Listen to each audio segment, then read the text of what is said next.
Assalomu alaykum, foydali maslahatlar kanalimizning aziz muxlislari. Bugun men sizlarni dardni dardman tushunar mavzusi bilan tanishtiraman. Ba'zan bolalar ukol olganidan so'ng uning o'rnida bez hosil bo'ladi. Xalq tabobatida ukoldan qolgan bu shishlarni yo'qotish usullari ko'p. Buning uchun quyida ko'rsatilgan muolajalardan ma'qulini tanlab olishingiz mumkin. Karam bargi kesib olinib, unga asal surtiladi.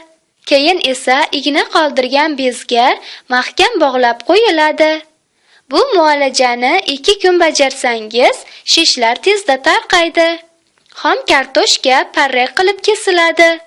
Uning bo'laklari bezga maxsus yopishqoq plastir yordamida yopishtiriladi.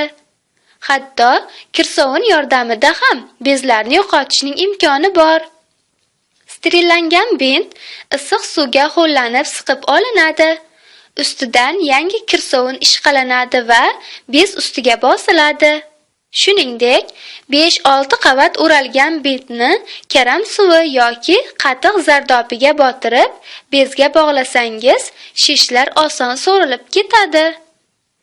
Disbakterioz turli dorilarni qabul qilish, ko'pincha antibiotikli muolajadan so'ng yoki sifatsiz ovqat yegandan keyin ichaklar faoliyati buzilishi natijasida kelib chiqadi.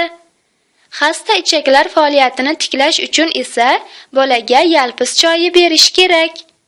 1 choy qoshiq yalpiz o'tiga 100 ml qaynoq suv quyiladi. Yalpizli choyga tabga ko'ra ozgina asal aralashtirsa ham bo'ladi. Damlama biroz iligach bolaga kun davomida bir necha qultumdan ichirib turiladi. U ichaklar faoliyatini tiklash, ich ketishining oldini olishga ko'maklashadi. Ushbu tavsiyani o'z shifokoringiz bilan maslahatlashgan holda amalga oshiring.